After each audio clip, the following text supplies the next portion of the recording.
As long as there are good people in the world, evil will not win. This statement is the most suitable to describe the story that happened the other day in the yard of House 42 on Studenskaya Street.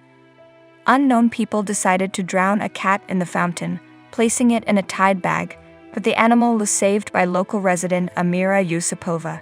The girl is a lawyer's assistant, and on weekends she works part-time as a waitress. I was coming home from work already in the morning. The weather was fine, so I decided to sit by our fountain for a while. But as I approached it, I noticed some movement in the water. When I looked at it, I was dumbfounded. For about a minute I stood there as if dumbfounded. Probably I couldn't realize what was happening at once, Amira says. The cat was floundering in the water. She managed to tear the bag, but her paws were tangled in it. Amira did not risk pulling the poor cat out with her hands and ran home to get a bath towel. Pulling the animal out, she began to rub it down. I took some old t-shirts with me, soaped everything.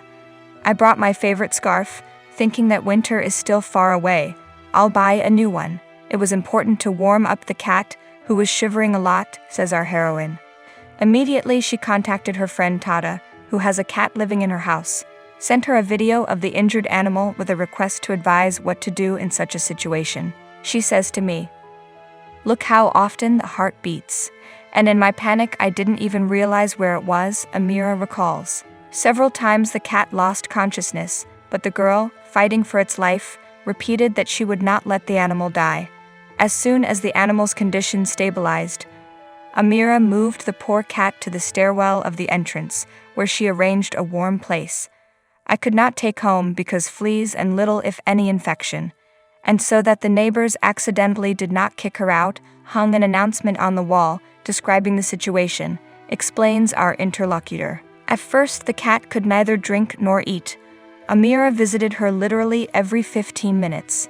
On the advice of my mother, with whom I also contacted, at 8 a.m. I turned to an acquaintance, apologizing for disturbing him at such an early hour. Asked him to take us to the veterinary clinic, but unfortunately I was refused. And then I realized that everything depended only on me, says Amira. Gradually the animal's well-being improved, and the girl decided to take it out into the sunshine. I wrapped the cat in a scarf, put it on the grass, putting a container of water and food nearby, and went to get some sleep. When I came back 3 hours later, she was no longer there. I was very upset, of course, but my neighbor Aunt Galia told me that the kitty was already running around the yard. I was happy, shares Amira. Now she is looking for a good shelter for the animal, and the cat lives in the yard for now. It turned out that many people know her here. The only reminder of the sad events that happened in her life is her slightly ruffled fur. Thanks for watching. Put likes, write comments, and watch the next videos.